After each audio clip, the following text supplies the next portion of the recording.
American mornings were formerly characterized by the dependable news anchor Matt Lauer.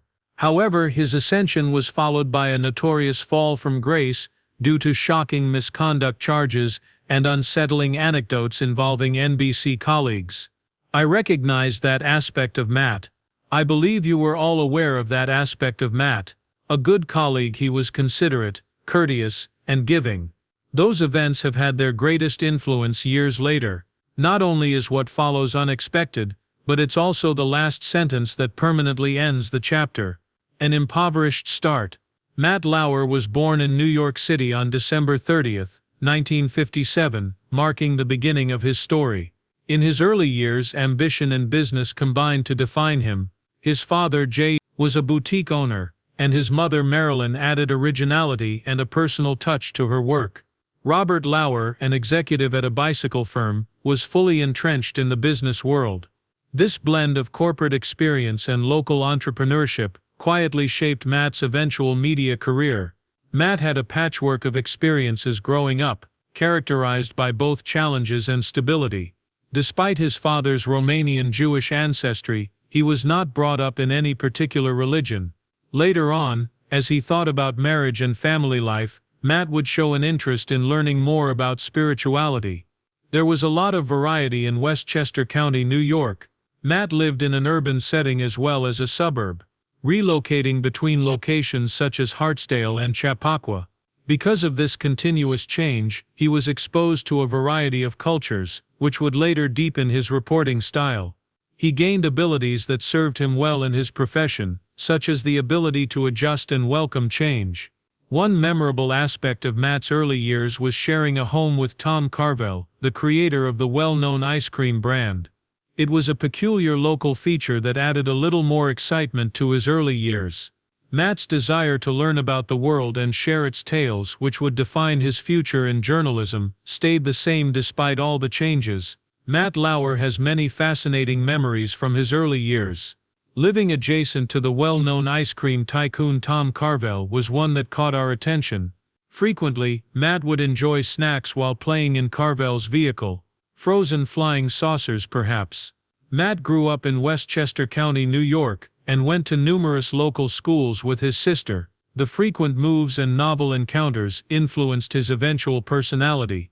Matt enrolled at the Scripps College of Communication at Ohio University after graduating from high school. It was a significant period for him. It paved the way for his future in journalism and the media. But Matt took a risk in 1979, right before he received his degree. After graduating from college, he entered the television industry. WOW-KTV, a station that broadcasts in Kentucky, West Virginia, and Ohio, offered him an internship. His broadcasting career began at this point. As a WOW-KTV employee, Matt gained practical experience. He picked up skills and gained a genuine understanding of the needs of journalism. This early effort served as a springboard that helped him hone his abilities and learn important lessons. Even as his career flourished, he sensed that something was lacking. To complete what he began, Matt went back to Ohio University in 1997. He earned his degree at the age of 39. It was a momentous occasion for him, demonstrating that, in spite of his achievements, education remained a top priority. He frequently discussed the impact those college years had on his work and how they influenced his perspective on communication and the media. After earning his degree and gaining experience, Matt was prepared to take the next big step. As a result, he became a news anchor. Would his dedication and enthusiasm lead to the ideal career he had always desired? Beginning of a career. Matt's future in news was made possible by his internship. Following his tenure at WOW-KTV in Huntington, West Virginia, he advanced rapidly. Before joining the nightly news as an on-air reporter, he worked as a producer. He was ready for his following career steps, thanks to his early experiences. Matt soon found work at local stations, such as WNEU-TV. He traveled all across the East Coast, providing a variety of informational programs and discussion shows. In Richmond and other towns, he even co-hosted Public Management magazine. After Public Management magazine was shut down in 1986, Matt and co-host Jill Rappaport started a new program at WNYW called Made in New York. Matt got his first national exposure as a result. Alongside Robin Leach, he co-hosted ABC's daytime program, Fame. The lifestyles of the rich and famous spin-off is called Fortune and Romance. Went back to NYC in 1989 to host WWR's 9 Broadcast Plaza. The 3-hour live performance aided in advancing his career and notoriety. Over the ensuing years, Matt's reputation kept expanding. He even made appearances in films and hosted a number of shows. David Sams, who had assisted in the founding of The Oprah Winfrey Show, developed the experimental program Day in Court, which he was hired to host in 1990. In 1992, Matt's career took a significant turn for the better. It was the beginning of a new chapter that would bring him widespread recognition. Employment at the National Broadcasting Company. Matt's career took a drastic change in 1992 when he joined NBC. He started working as a co-anchor on the network's primary station for Today in New York. Because of his skill and reporting manner, he soon became well known in households all over the nation. By 1993, Matt was in a different position. He and Sue Simmons were appointed co-anchors of Live at 5. He lasted on Live at 5 until 1996 after deciding to concentrate just on the evening news a year later. As Matt gained prominence, NBC gave him more opportunities. He covered for the Today Show as a newsreader from 1992 to 1993. In January 1994, he was able to land a full-time position as the show's news anchor thanks to this publicity, and he continued to work on Live at 5 and Today in New York. Matt accomplished another significant goal in 1997. He replaced Bryant Gumbel as the Today Show's primary co-anchor. With the help of well-known co-hosts like Ann Curry, Meredith Vieira, and Katie Couric, he managed to keep the show at the top of morning news ratings for more than 2 decades. Matt was the host of the fascinating show, Where in the World is Matt Lauer, from 1998 to 2011.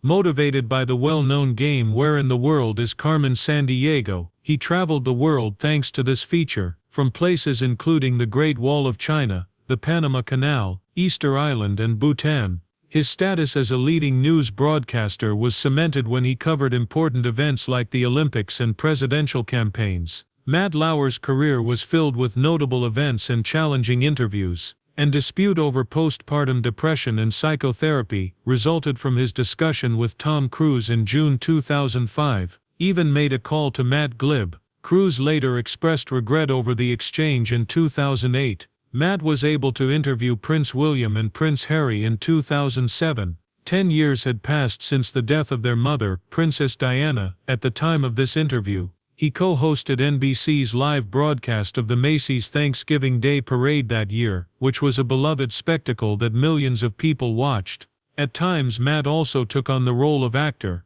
He made an appearance in a live Will and Grace episode in 2006 as himself. He and his daughter Romy co-hosted a Sesame Street program later in November. On the Discovery Channel, he even presented the show The Greatest American, in which fans voted for a winner over the phone and online. Matt's career took a major turn in 2009 when he was asked to speak at Harvard University's Class Day. He acted in movies too.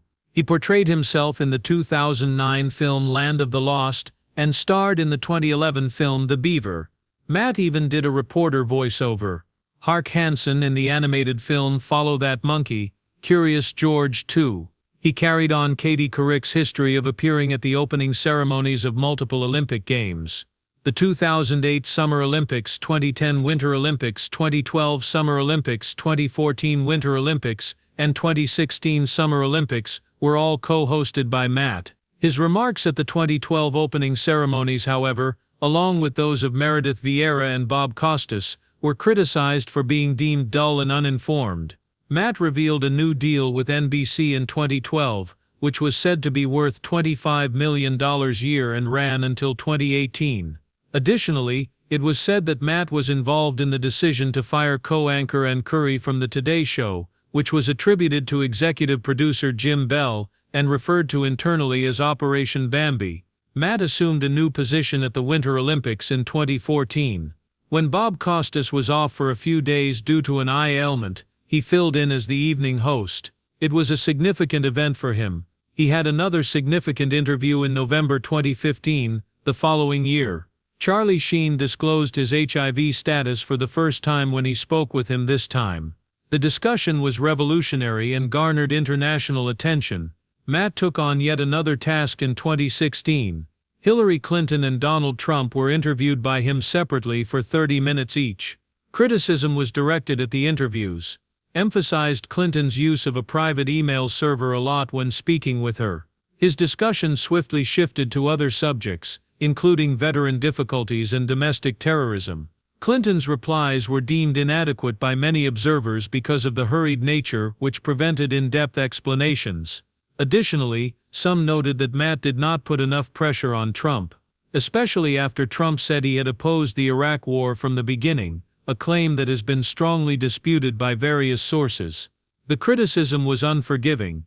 According to a later CNN story, the interview's brief style contributed to the negative ratings they garnered. Still getting well-known interviews in spite of this.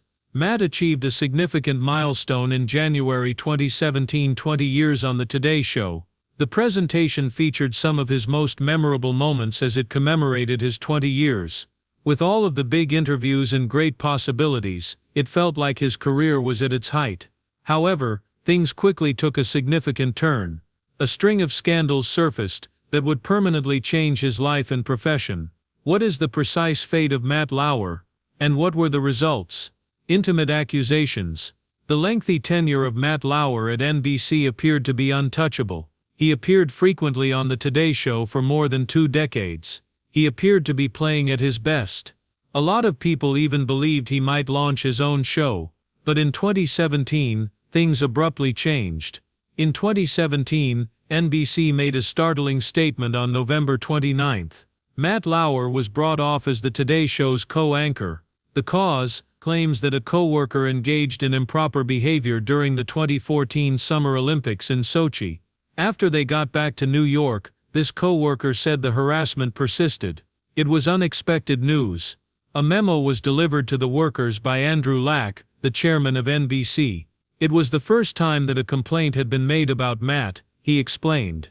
During his 20 years with the network, they did, however, have grounds to suspect that this was not a unique incident. A probe was started. The consequences continued even after Matt's job was formally terminated during this procedure. After he was fired, other women came forward. At least 2 additional women reportedly told their accounts on the same day he was fired. In 2001, Matt was accused by a former co-worker of acting inappropriately in his office. She talked about how the encounter left her feeling embarrassed and confined. The Times reported this story, but she declined to give her identity. For many who had followed Matt's career, these disclosures were shocking. It was a watershed moment that ended his time in the public eye. Since she began working there in the late 1990s, Matt has been making inappropriate comments to her, according to a former Today Show producer who spoke to The Times. She told a disturbing 2001 story. She was invited to Matt's office one day to talk about work. He secured the door behind her as she took a seat. Then he requested that she unbutton her shirt, and she did so. The producer then accused Matt of approaching her, removing her panties and acting inappropriately. She said that during the encounter she fainted and woke up on the floor with her panties partially down. After that, Matt supposedly had his assistant take her to the nurse, and they didn't talk about it again. There were further alarming allegations from another source. According to one source, Matt made himself known to a co-worker by giving her personal presents, including things with detailed instructions on how he intended to utilize them. According to NBC, they were not aware of these claims prior to the complaint in 2017. This was refuted by former news correspondent Linda Vester, though. Many people in the network were aware of the risks that Matt posed, and management was aware of his behavior, she said. The 2019 book Catch and Kill by Ronan Farrow supported this claim. This had claims from many sources that NBC knew of Matt's behavior. Additionally, according to Farrow, Harvey Weinstein used this information to pressure NBC to bury stories that would have exposed his own wrongdoing. According to Variety, At least 10 accusations had surfaced at that point from both present and former coworkers. NBC made an effort to control the fallout, but new charges emerged, getting a lot of media attention. In fact, Farrow's book identified one of Matt's victims and detailed her terrifying hotel stay. The information was more startling than anyone could have predicted.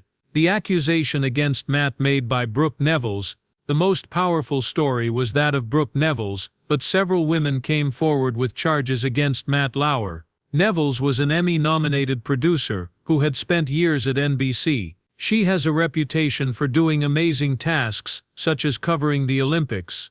In 2007, she earned her degree from Johns Hopkins University with a major in political science and writing. As Meredith Vieira's personal assistant and page, she started her career at NBC. Later on, she joined the network as a producer. Neville's claimed in Ronan Farrow's 2019 book Catch and Kill that she was abused by Matt Lauer at the 2014 Sochi Olympics. According to her, the event was extremely traumatizing. She had been too drunk to give her consent, according to Neville's. She said that despite her repeated refusals, Lauer had pressed himself on her after requesting an intimate act. The encounter was terrifying. Neville's reported that for days following the incident, she bled and experienced pain. She also acknowledged that she had later purely transactional interactions with Matt motivated by fear of the power disparity. She believed that Matt's job at NBC confined her and shaped her behavior. Neville's brought the incident to the attention of NBC officials in 2017, shortly after the Harvey Weinstein scandal surfaced, with Vieira's help. Matt Lauer's termination from NBC was a result of the charges made by Brooke Neville's. Another instance of Matt mistreating her was described in Catch and Kill. This occurred while she searched his office for something. Additionally, she disclosed that Matt had once asked her to produce a farewell video for her boyfriend, who was leaving NBC for a new position, in exchange for oral intercourse. To get Matt to make a farewell video, I had to go down on him since I wanted to do something nice. It made me feel sick, Neville's admitted in the book. Speaking out about what happened took a huge toll on her. She said the process of publicly addressing the assault had been both mentally and physically draining. Neville's revealed that she struggled with post-traumatic stress disorder after reporting Matt. Over the next 2 years she tried to end her life several times. Her condition worsened, and she shared that she was hospitalized 21 times for mental health struggles and alcohol addiction. She lost 14 pounds and felt like everything she valued, including her career and goals, had been taken from her. When Matt was fired, he issued a statement admitting, "Some of what is being said is untrue or mischaracterized, but there is enough truth in these stories to make me feel embarrassed and ashamed." However, after Neville's claims were published, responded with an open letter. He said that he and Neville's had a consensual relationship that began in Sochi in 2014, but he denied that their first encounter was non-consensual. In his response letter, Matt stated, "During or after her visits to my apartment, did she ever show discomfort or object to our relationship? She even made an effort to visit me at work, where we had an intimate encounter in my dressing room. It was poor judgment on my part, but it was mutual and consensual." Neville saw Matt's response as an attempt to shame her and silence her claims. The fact that she would not be intimidated was evident. In spite of criticism, Neville's received encouragement from several survivors who were moved by her courage. She expressed how much she valued the letters of support from those who had gone through similar things. Following her allegations, Neville's reportedly obtained a 7-figure payment from NBC, which resulted in Matt's termination. A few weeks following Matt's termination, Addie Zanonan, another former coworker, came forward. She previously worked as a production assistant for Today and acknowledged having a consensual relationship with Matt. She claimed it felt like a misuse of authority since she was afraid her career would suffer if she turned him down. For Matt, a string of challenging and transformative events began with his dismissal from NBC. The fallout from Matt's accusation. Many additional issues began when Matt was fired. Following his dismissal, Matt's social circle rapidly dwindled. At first a few friends helped him, but as their support waned, he began to feel isolated. Additionally, he distanced himself from several acquaintances, particularly following the publication of Katie Couric's memoir Going There, which he co-hosted. An insider disclosed that Katie's book had wounded him. Partially criticizing him, she shared their private text chats. It reduced his faith in others. He has found it difficult to re-establish relationships with old pals, in part due to Katie's book and in part to the difficulty of confronting the past.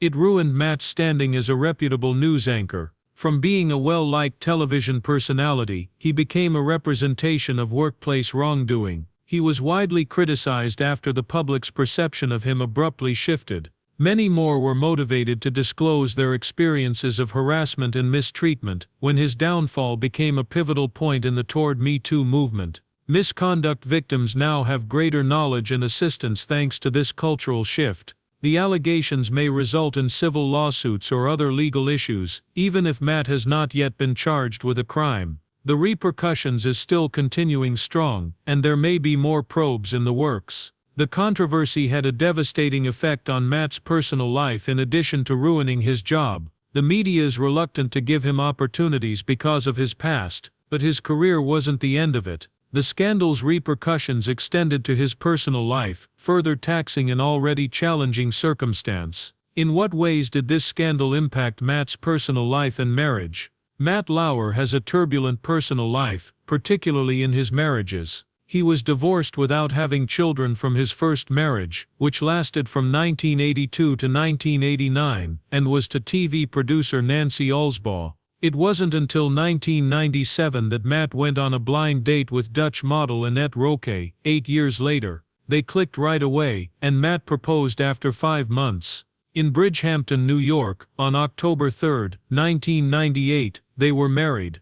Matt was 41 and Annette was 30 at the time. Together the couple became parents to Jack in 2001, Romy in 2003, and Thais in 2006. Their marriage was anything but easy though. Annette filed for divorce in 2006 while she was expecting Thais, claiming that Matt had abused her mind and caused her great worry, shame, and emotional pain. She explained how Matt's aggressive demeanor and intense rage affected her. However, she later retracted the divorce suit in spite of these allegations, and they made an effort to get back together for the benefit of their family. Throughout their marriage, Matt frequently disputed the widespread rumors that he was unfaithful. Claims that he had an affair with Natalie Morales, his former co-anchor, in 2016 were flatly denied, further straining his already strained marriage. According to insiders, Annette stayed with Matt despite wanting to leave him for years because of their kids. She made the decision to prioritize their welfare over her own contentment.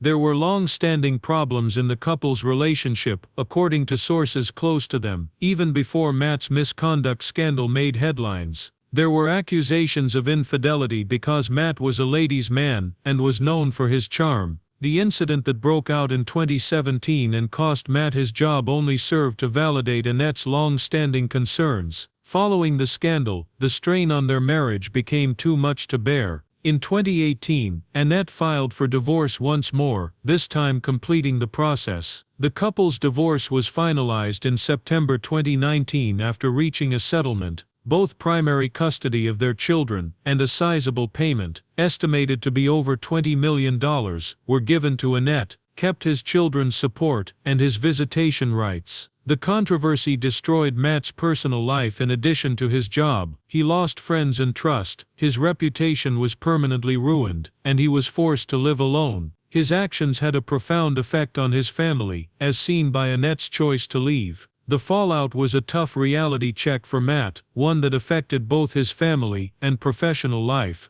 After the controversy that resulted in Matt Lauer's termination in 2017, his life took a sharp turn. Annette Roque had been promised that Matt would change before everything went apart. She stayed expecting for a change, because she wanted to believe him. However, Matt's domineering personality made their connection challenging. He had a reputation for being a stickler for details, and expecting everything to go according to his plan, even his marriage. Before the controversy broke, the couple had already begun living apart, keeping up appearances for the benefit of their kids and Matt's reputation. Annette had a particularly difficult time during the final 2 years of their marriage. Rumors, accusations of adultery, and murmurs of Matt's wrongdoing were aimed at her. By March 2018, Annette had made the decision to spend more time out of the public eye. In order to find some calm, she frequently traveled to her native Netherlands with their two youngest children, Romy and Tees. Jack, their eldest son, remained in the US and continued his education at a boarding school.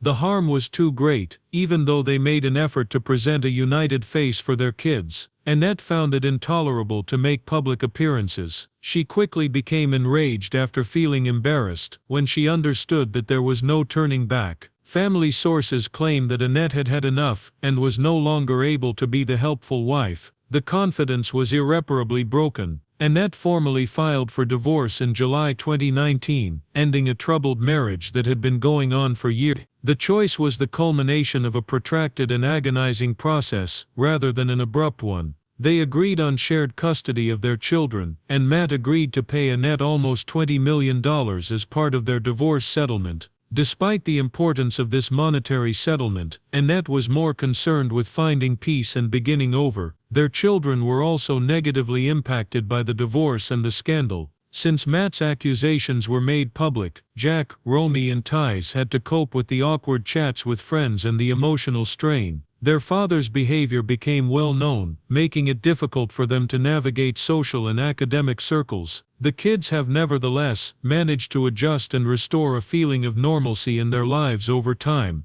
Matt's post-scandal existence has been characterized by loneliness. In the face of social rejection, he withdrew from the spotlight and the demise of numerous friendships. In the beginning, several friends reached out, but with time, that support diminished. One of the worst setbacks was when Katie Couric, his former co-host, revealed some of their private talks and made disparaging statements about Matt in her memoir. Matt became even more aloof as a result of this, feeling even more betrayed and distrusted. Once a cherished news anchor, Matt Lauer's reputation was ruined, and his public image was irreparably damaged. The Nakbektizered Me Too movement sparked a broader discussion, and he became a symbol of workplace misbehavior. The accusations have made him all but unhireable in the media sector, despite the fact that he has not been charged with any crimes. In the future, civil lawsuits or legal action may still be an option. At the moment, Matt leads a life away from the limelight.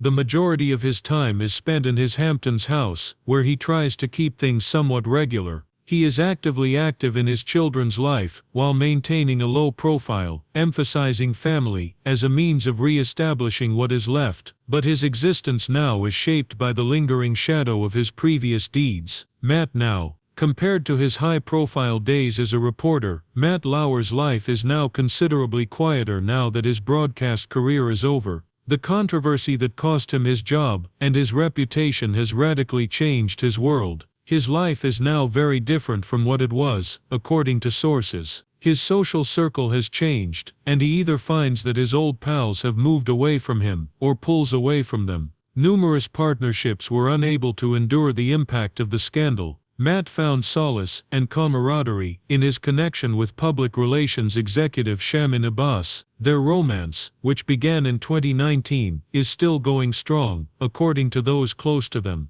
Both have chosen to keep their relationship a secret. This low-key strategy is an intentional attempt to steer clear of unwelcome publicity, because Matt is still a contentious figure. Even though his life has changed, Matt is committed to being a present father. He remains very close to his kids, Tees, Romy and Jack. His top priority has been to make sure they feel supported. After selling his Hamptons home, which had once represented his prosperous career, he has been spending more time in New Zealand. This action demonstrates his desire for a quiet setting away from inquisitive eyes. For Matt, New Zealand has turned into a haven because of its friendly locals and tranquil surroundings. He has stated that he appreciates the nation's people and natural beauty, and has a great deal of gratitude for it. However, Shamin's profession keeps her firmly entrenched in the United States, so he has no plans to go there permanently. Despite leading a more isolated existence, Matt and his ex-wife, Annette Roque, nonetheless co-manage their horse farm.